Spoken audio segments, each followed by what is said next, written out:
Hi, good morning students. I think you are all well and enjoying my videos on my channel Ostia Academy. Okay, तो चलिए आज हम लोग new topic को लेकर के आए हैं और आज हम लोग पढ़ेंगे cytology, the study of cell के बारे में आज हम लोग पढ़ेंगे. चलिए इसको स्टार्ट करने से पहले I would like to say something about today's situation and we are all facing lockdown throughout the world and we are facing a lots of problem and we all confined at our home. So no issue, just do your work properly और उसके साथ साथ इस video को देखें, study करते रहें, study को कंटिन्यू करते रहें. स्टडी में किसी टाइप का ब्रेकेज नहीं होना चाहिए, कोई ब्रेक नहीं लगना चाहिए. ओके, और कंटिन्यू अपने स्टडी को करें, सेल्फ स्टडी करें, एनसीईआरटी को फॉलो करें और उसके साथ साथ जो एमसीक्यू क्वेश्चंस हैं उसको भी बनाएं. Those students who are preparing for NEET examination 2020. चलिए तो हम लोग आते हैं अपने टॉपिक पे और वो टॉपिक है आज का structure and function of life. The cell, the basic unit of life. Structural and functional unit of life. Okay. तो इसके बारे में बता दूं मैं सेल के बारे में. I am teaching about the cell from the chapter of NCERT book 11th class. तो यहाँ पे मैं बता दूं ये जो सेल चैप्टर है, आप ये सेल चैप्टर को क्लास 8 से पढ़ते आ रहे हैं. ओके, क्लास 8 में भी ये चैप्टर था, उसके बाद क्लास 9th में आपने भी पढ़ा है इसको और अगेन आप अब क्लास 11th में इसको पढ़ रहे हैं. ओके, तो ये काफी फेमिलियर चैप्टर है और काफी ही इंटरेस्टिंग चैप्टर भी है जिसको आप पहले से जानते हैं. तो चलिए पहले से जानते हैं. तो आई थिंक कुछ ऐसे मोस्ट ऑफ द टर्म्स जो होंगे इसमें आपको पहले से पता होगा, तो आप सुन करके इसको मेरे ऑडियो एंड जो भी नोट्स हैं उसको देख करके आप फिर से उसका रिवीजन करेंगे. ओके, तो जितनी बार अगर आप इसको सुनेंगे आपकी मेमोरी पावर जो है उतनी स्ट्रांग होगी. तो let's start today's topic, that is the cell, the basic unit of life. सबसे पहले मैं बता दूं आपको कि study of form, structure and composition of cells is called cytology. Clear? Cytology is a particular branch of biology that deals with the study of form, structure and composition of cells is called cytology. चलिए next topic में बढ़ते हैं, cell biology. तो cell biology and cytology दोनों तो same है. Cell biology क्या है? Branch of biology that deals with various aspects of structure, chemistry, development, genetics and functioning of cells is called cell biology.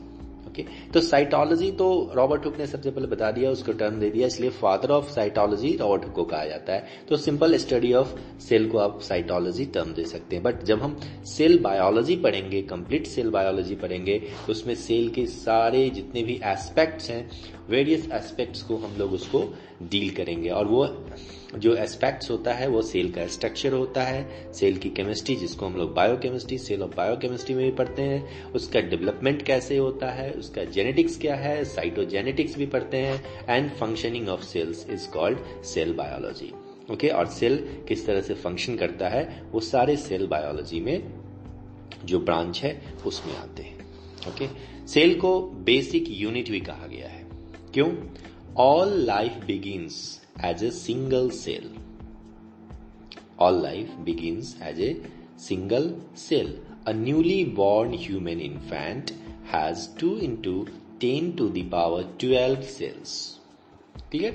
Human body has some 200 types of cells. Example, erythrocytes, leukocytes, epithelial cells, muscle cells, muscle cells, nerve cells, fat cells, cartilage cells, bone cells, connective tissue cells, gland cells, germinal cells, pigmented cell, etc.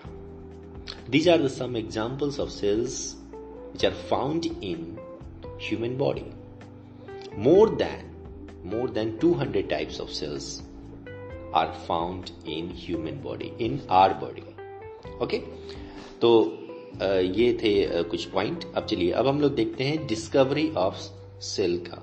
It means कुछ history पढ़ लेते हैं हम लोग. तो discovery of cell, जैसा कि हम लोग पढ़ते आ रहे हैं, क्लास 8, 9 में पढ़ते आ रहे हैं कि रॉबर्ट हुक ने इस सेल को हनी हाइव बोला, यानी कि जो हनी हाइव, जो मधुमक्खी का जो छत्ता होता है, उसको भी उन्होंने सेल कंपार्टमेंट बोला, एक लिविंग रूम बोला. तो ये सारे स्ट्रक्चर जो हिस्ट्री है वो हम लोग पढ़ते आ रहे हैं पहले से. ओके. तो discovery of cell, the first microscope was built by Zacharias Johnson in 1590. तो हिस्ट्री में देखते हैं कि सबसे पहले जेकैरियस जॉनसन ने 1590 में क्या बनाया? माइक्रोस्कोप बनाया. ओके. तब जाकर के वहां से इन्वेंशन शुरू हुआ. सैक्यूल्स एंड यूट्रिकल्स भी कहते हैं इसको. मालपीगी was first time observed cells and called them सैक्यूल्स. मालपीगी ने भी सबसे पहले सेल्स को ऑब्जर्व किया और उन्होंने इसको सैक्यूल्स नाम दिया. Cell theory. The theory was jointly put forward by Schleiden and Schwann in their paper Microscope Investigations on the Similarity of Structure and Growth in Animals and Plants. Okay? तो animal and plants के दोनों जो scientist थे, उन दोनों ने मिल करके cell theory दिया. आप एनसीईआरटी में भी इसका पढ़ सकते हैं, डिटेल दिया हुआ है. और हम लोग जानते हैं कि रॉबर्ट हुक को फादर ऑफ साइटोलॉजी कहा जाता है और इन्होंने ही सबसे पहले सेल का डिस्कवरी किया था. ओके, जो कि हम लोग क्लास 8 से पढ़ते आ रहे हैं. तो ज्यादा इसमें बताने की जरूरत नहीं है, आप क्लास 8 की भी बुक या कहीं भी देख सकते हैं. ओके, तो आपको पहले से पता है. चलिए हम लोग नेक्स्ट टॉपिक पे बढ़ते हैं और वो है अदर थियोरीज. कुछ अदर थियोरीज भी हैं जो कि दिया गया था, अलग अलग जो साइंटिस्ट हैं उनके द्वारा दिया गया था. Protoplasmic theory. This theory was given bye Maxwell in 1861. According to this theory, the living matter of an organism is not cell but protoplasm. तो इन्होंने सबसे पहले प्रोटोप्लाज्म को कहा गया. तो सबके अलग अलग अपने जो है वह थ्योरी दिया हुआ है. इसमें सब ने, जैसे कि अभी मैक्सवेल ने बताया कि सेल नहीं होकर के प्रोटोप्लाज्म होता है. Organismal theory. This theory was given by Sachs in 1874.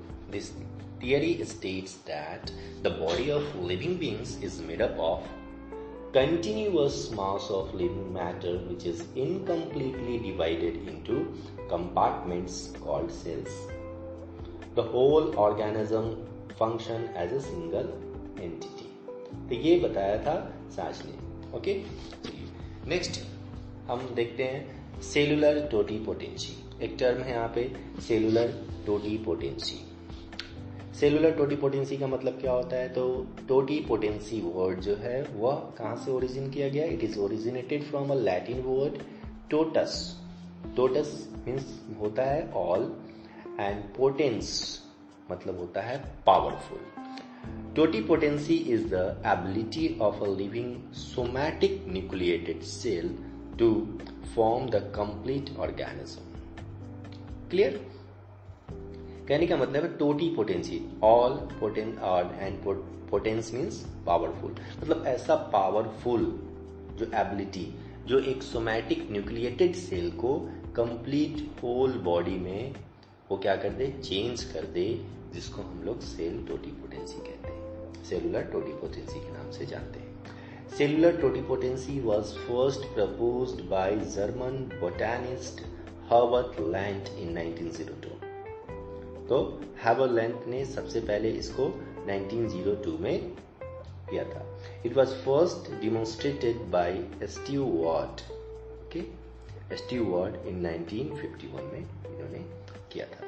तो जो इसका डेट है वो याद करने की उतनी जरूरत नहीं है, आप इसका जो साइंटिस्ट का नेम है आप याद कर सकते हैं. ओके, चलिए नेक्स्ट टॉपिक पे हम आते हैं, वो है टॉपिक आपका मॉर्फोजेनेसिस। मॉर्फोजेनेसिस क्या होता है?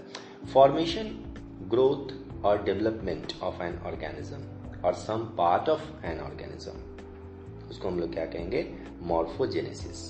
Cellular totipotency has been confirmed by using diverse plant tissue derived from leaf, bud, floral bud, anther, endosperm, nucellus, embryo, stem, root etcetera. तो इन सब के द्वारा सेलुलर टोटिपोटेंसी का जो है यूज होता है।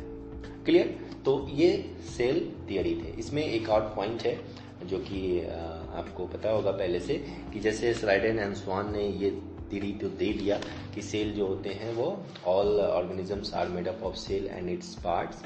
एंड तो इसके बाद 1855 में जो है एक दूसरे साइंटिस्ट आए जिनका नाम था रुडोल्फ वर्चो। रुडोल्फ वर्चो ने क्या किया? इसको मॉडिफाई किया और उन्होंने एक अपना कोटेशन दिया, ओके, सेलुलर ए सेलुला, ओके, ओमनिस सेलुलर ए सेलुला। उन्होंने एक कोटेशन दिया जिसका मतलब होता है कि all cells are arise from pre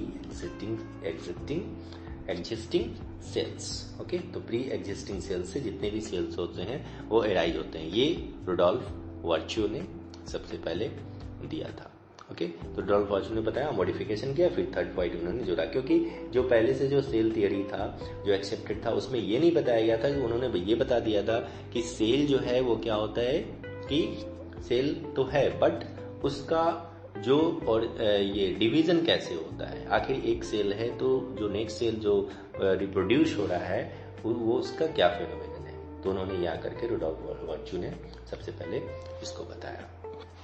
clear? चलिए, सेल के कुछ और प्रॉपर्टी होते हैं, जैसे सरफेस वॉल्यूम रेशियो होता है सेल का। उसमें एक छोटा सा ये क्यूब से मैंने रिप्रेजेंट किया है इसको। The surface to volume ratio from above 3 would be 6:1, 3:1 and 2:1। तो एक लार्जर है, फिर में उस मीडियम साइज क्यूब है, देन उसका थर्ड वन है। देयरफॉर तो इसको देखने से ये पता चलता है larger cells have laser surface volume. जितने भी बड़े सेल होंगे उसका जो सरफेस वॉल्यूम होगा वह लेस होगा, रेशियो कम होगा। The tend to become less efficient and इसलिए लेस एफिशिएंट होंगे। Clear?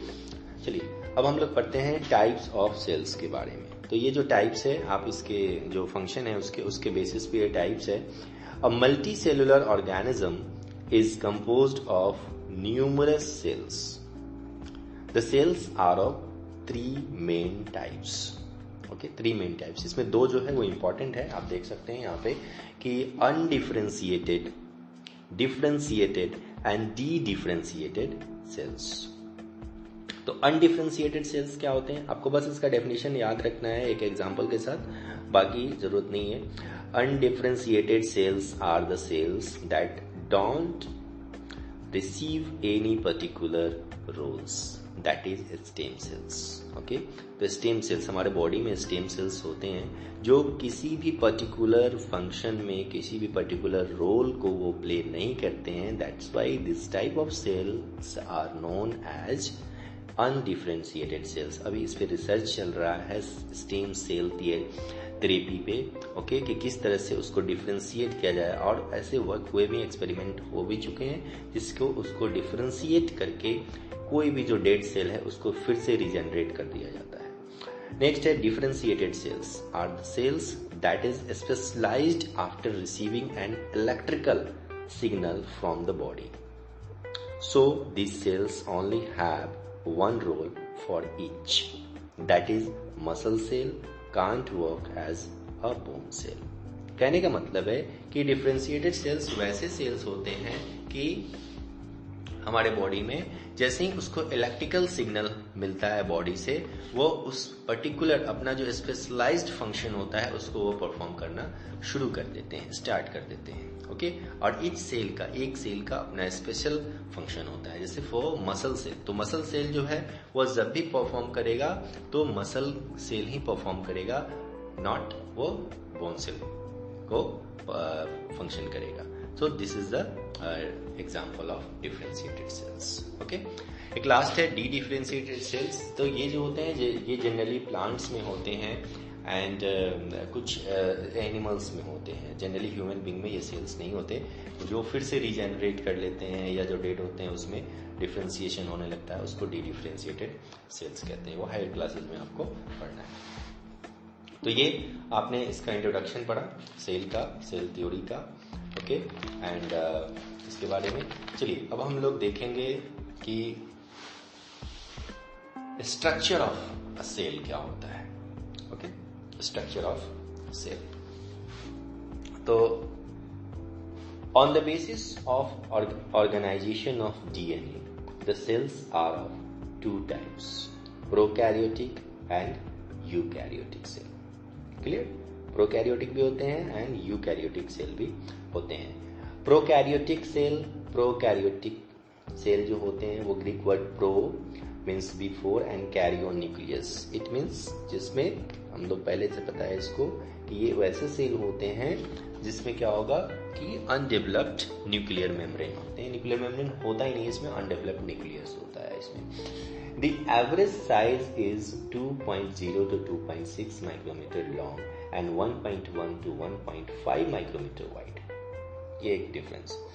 The smallest bacterial cells are 100 to 200 nanometer, 0.1 to 0.2 micrometer तक हो सकते हैं prokaryotic cell. The largest bacterial cells belong to Aspirochites family and blue-green algae से belong करते हैं. The size of both may reach up to 500 micrometer. Okay, ये largest cell है. उसके बाद है एप्यूलॉप्सियम जो है एप्यूलॉप्सियम फिशेलसोनी, a bacterium found in the intestine of brown surgeon fish is 600 micrometer long and 80 micrometer wide. Okay, तो कुछ ये टर्म्स है जो कि एक्सेप्शनल है, आप इसको याद कर सकते हैं क्योंकि जो सिंपल जो प्रोकैरियोटिक क्या है वो ऑलरेडी आपको पता है कि प्रोकैरियोटिक सेल क्या होते हैं, वो लोअर लेवल पे ऑलरेडी बुक में भी लिखा है, आप वहां से देख सकते हैं. मरीन बैक्टीरियम थियोमार्गेरिटा, ओके, टायोमार्गेरिटा रेमिबियंसिस इसको कहते हैं, इस 750 माइक्रोमीटर लॉन्ग होता है. ओके, जो 700 सबसे लार्जेस्ट होता है और मरीन बैक्टीरियम है ये. इनसे bacterial cell are of 6 type. अब देखिए, क्योंकि प्रोकैरियोटिक में जनरली प्रोकैरियोटिक को हम लोग बैक्टीरिया के नाम से ही जानते हैं, तो इसको जो प्रोकैरियोटिक बैक्टीरिया है इसको मैं एक दूसरे वीडियो में, क्योंकि ये लार्ज है काफ़ी चैप्टर है, अगर इसको पढ़ाया जाए तो मैं एक अलग से इसका वीडियो बना के आपको दूंगा प्रोकैरियोटिक सेल का. इसमें बस आप इंट्रोडक्शन आप देख लें. तो इसमें 6 टाइप्स के जो होते हैं बैक्टीरियल सेल होते हैं, कोकस, bacillus, spirillum, विब्रो and mycelial, stocked and budded. तो ये डिफरेंट टाइप्स होते हैं. इसका मैं अलग से एक वीडियो आपको बैक्टीरियल सेल का बना के मैं दूंगा इस पर. तो ये हो गया थोड़ा सा इंट्रोडक्शन प्रोकैरियोटिक सेल का. इसके बाद है आपका यूकैरियोटिक सेल. तो यूकैरियोटिक सेल क्या होता है सो देखते हैं. यू मीन्स आपको पता है eukaryotic cell is one which has well organized cellular mechanism that is well defined nucleus and other cell organelles like mitochondria, endoplasmic reticulum etc. तो इसमें पहले तो U means well and carrion means nucleus, ये Greek word से मिलके बना है, आपको पहले पता है पहले से. तो जो आपका सिलेबस कहता है उसमें सबसे पहले यूकैरियोटिक सेल में आप लोगों को पढ़ना है cell wall. Okay, cell wall पढ़ना है. और ये आप पहले से पता है कि cell wall is the characteristic feature of only plant cell. Clear? सिर्फ प्लांट सेल का ये कैरेक्टरिस्टिक फीचर होता है सेल वॉल. तो इसको देखते हैं हम लोग point by point. Thickness of cell wall vary from 0.1 micrometre to 10 micrometre. Cell wall का थिकनेस वैरी करेगा plant to plant. Chemical composition matrix जो इसका होगा उसमें water 60%, hemi cellulose 5 to 15%, pectic substances 2 to 8%, lipids 0.5 to 3.0%, proteins 1 to 2%. Microfibrils, cellulose, fungus, cellulose 10 to 15% हो सकते हैं. Other ingredients में lignin, cutin, suberin, silica, silicon dioxide, minerals में iron, calcium carbonate, waxes, tannins, resins, gum and other variables हो सकते हैं इसमें. Okay, so these are the chemical compositions of cell wall. आप इसको याद कर सकते हैं अच्छे से. चलिए नेक्स्ट टॉपिक अब हम लोग देखेंगे structure of cell wall. Now structure of cell wall. The structure of cell walls जब हम देखेंगे तो a cell wall can have up to 3 parts. एक सेल वॉल के 3 parts हो सकते हैं. Middle lamella, primary wall and secondary wall. Clear? Middle lamella, primary wall and secondary wall. चलिए वन बाय वन अब हम लोग डील करते हैं इसको. तो फर्स्ट है हम लोग इसको देखेंगे primary wall. The primary wall is commonly thin, 0.1 to 0.3 micrometer and capable of extension. Okay, ये 0.1 to 0.3 होता है और ये extend हो सकता है. It grows by intersusception and addition and materials within the existing wall. Okay, तो ये ग्रोथ कहाँ करेगा? एक साथ ग्रोथ करेगा और एडिशनली मटेरियल्स के साथ भी ये ग्रो करेगा within the existing wall. जो वॉल पहले से उसी में ये ग्रो करेगा. Some cells possess only primary wall such as leaf cell, fruit cells, cells of cortex and pith. इसके पास ये जो होते हैं प्लांट्स के पार्ट होते हैं, इन सभी के पास सिर्फ क्या होंगे? वो प्राइमरी वॉल ही होंगे, प्राइमरी सेल वॉल ही होंगे. In the majority of plants, the microfibrils are formed of cellulose. Okay, जो in the majority of plants जितने भी होते हैं उसमें microfibrils are formed, जो करेंगे वो cellulose से form करेंगे. They are made up of a polymers. Primary cell wall जो होंगे वो किससे मेड अप करेंगे?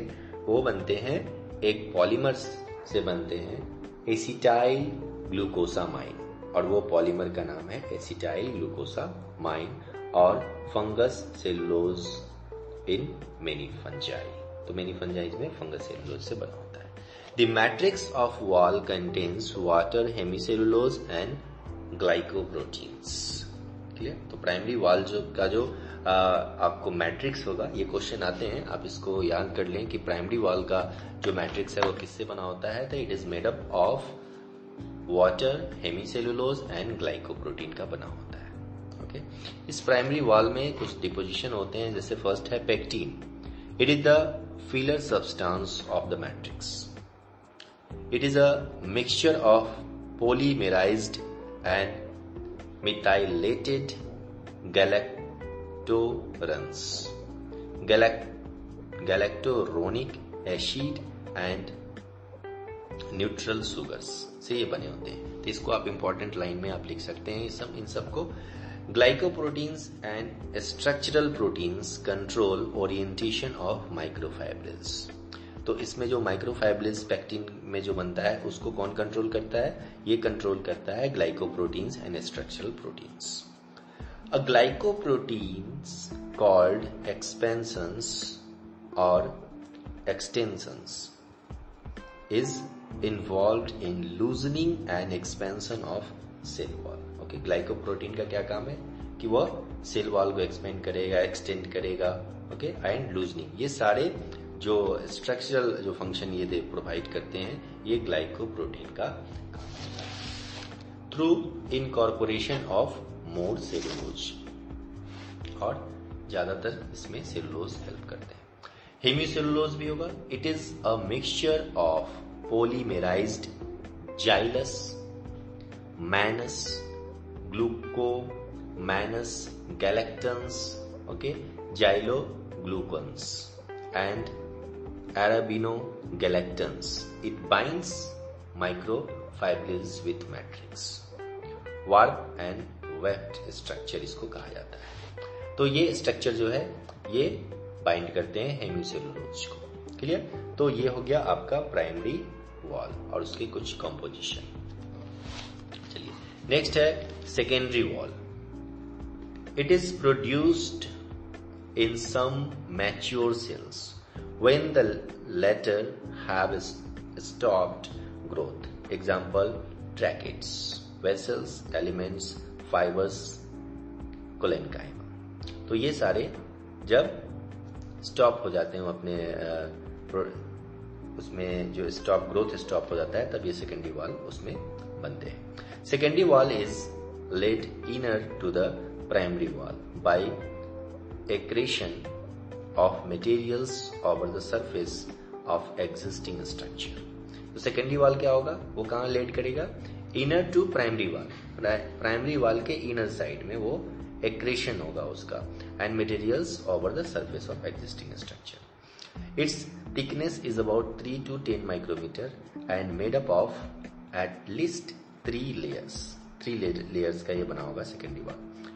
इन लेटेक्स ट्यूब ऑफ यूफोर्बिया मिलाई, एक प्लांट है, हैविंग मोर देन 3 लेयर्स। यहाँ पे एक एक्सेप्शन है, आप देख सकते हैं जनरली जो होता है वो 3 लेयर का बना होता है, बट यूफोर्बिया मिलाई जो है वो एक प्लांट है जिसमें मोर देन 3 लेयर्स होते हैं।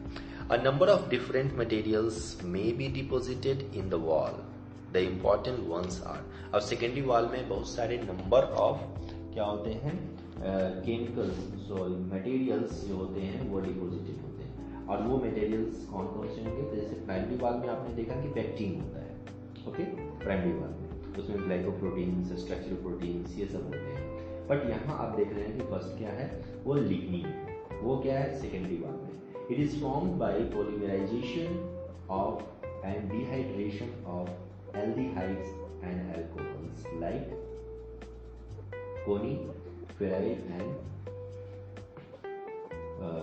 अदर एलिमेंट्स इसमें होते हैं, ओके। इसको हम लोग क्या कहेंगे, लिग्निफिकेशन। तो लिग्निफिकेशन क्या होता है, the strengthening of the cell wall by the deposition of lignin is called lignification, और एक्रीशन भी इसको कहा जाता है। ये लिग्निफिकेशन कहते हैं, जिसमें जो dehydration and polymerisation of alcohol के साथ इसका होता है। इसमें दूसरा जो केमिकल है, जो मटेरियल होता है, वह होता है suberin. Suberin. The wall of cork and endodermal cells contain a special fatty substance called suberin. Suberin makes the wall impermeable. तो जो कॉर्क, इट मीन्स बार्क का जो पार्ट होता है उसको कॉर्क कहते हैं, उसमें सुबेरिन एक सब्सटेंस होता है जो इम्परमेएबल बनाता है उसके पार्ट को, ओके, कॉर्क जैसा पार्ट को बनाता है। क्यूटीन भी प्रेजेंट होता है। The epidermal cells possess another fatty substance called cutin. Cutin is also laid as a distinct layer on the outside of the epidermal cell wall, okay. It is known as cuticle. Cuticle भी उसको कहते हैं। Cutin reduce the rate of epidermal और surface transpiration. तो cuticle का क्या काम है कि एपिडर्मल और सरफेस ट्रांसपिरेशन को वो रिड्यूस करता है। डायग्राम में आप देख सकते हैं middle level, primary wall and secondary wall. Clear? तो ये जो स्ट्रक्चर है आप इसका देख रहे थे कि इस तरह से primary wall and secondary wall इसमें होते हैं। क्लियर? और इससे पहले आपने मिडिल लेवल को भी पढ़ा है। तो इसमें 3 स्ट्रक्चर देखे, प्राइमरी वॉल एंड मिडिल लेवला एंड उसके बाद सेकेंडरी वॉल आपने यहाँ पे पढ़ा है। क्लियर? चलिए अब इसमें कुछ टर्म्स आते हैं, इस टर्म्स को हम लोग यहाँ पे पढ़ेंगे, और वो है प्लाज्मोडेस्माटा। प्लाज्मोडेस्माटा क्या होता है? A narrow thread of cytoplasm that passes through the cell walls of adjacent plant cells and allows communication between them. तो ये क्या होता है, एक सेल वॉल से दूसरे सेल वॉल में साइटोप्लाज्म का एक ट्रेड लाइक समझो ब्रीज, इसको लिविंग ब्रीज भी कहते हैं, लिविंग ब्रीज बनता है जो क्या करता है कि एक सेल वॉल से दूसरे सेल वॉल में कम्युनिकेशन करता है। किस चीज़ का, सब्सटेंसेस का। इस डायग्राम में देख रहे थे जैसे कि, और ये एंडोप्लाज्मिक रेटिकुलम से होते हुए ये एक पार्ट से दूसरे सेल में जाता है। Cell wall plasma membrane and plasma tubule form करता है, जिसको प्लाज्मोडेस्माटा उस प्रोसेस को कहते हैं। क्लियर। इसके बाद है पीट्स। पीट्स क्या होते हैं, पीट्स भी इसमें हेल्प करता है। पीट्स आर तीन portions of the cell wall that adjacent cells can communicate or exchange fluid through pits. Okay, through pits. Pits are characteristic of cell walls with secondary layers. तो ये characteristic feature होता है secondary layer का। Clear. pits different types के होते हैं, simple pit होते हैं and border pit होते हैं। border pits pairs in section, जैसे कि डायग्राम में आप देख कर समझ सकते हैं इसमें कि सिंपल पीट में क्या होता है ना, किसी टाइप का कोई एडिशनल पेयर इसमें नहीं होता है, कोई बॉर्डर नहीं होता है। ओके, पीट कैविटी, पीट membrane, primary wall, secondary wall and middle layer इसके स्ट्रक्चर। बॉर्डर पीट में क्या होता है कि एक एक्स्ट्रा पीट पोर प्रेजेंट होता है due to formation of border. Clear. तो ये एग्जांपल हो गए इसके, simple pit and border pit. Clear. Cell का जो प्लांट सेल में होता है एक सेल कोड भी होता है, आप उसको भी जान लें कि a distinct layer of glycocalyx is observed in the outer surface of cells in many animals and protists. It is fibrous and made up of oligosaccharides. Cell coat जो होते हैं वो कुछ एनिमल्स में एंड जितने भी प्रोटिस्टस होते हैं उन सभी में ये प्रेजेंट होता है, बट एनिमल सेल में नहीं होता। और ये जो बने होते हैं वो ग्लाइकोकैलिक्स के बने होते हैं एंड ऑलिगोसैकेराइड्स के ये बने होते हैं। ओके, तो ये जो वीडियो जो आप लोगों ने देखा, इसमें आपने सेल वॉल के बारे में पढ़ा, इंट्रोडक्शन ऑफ सेल के बारे में पढ़ा। ओके, एंड आप इसके साथ जो है आप एनसीईआरटी बुक को भी फॉलो करें।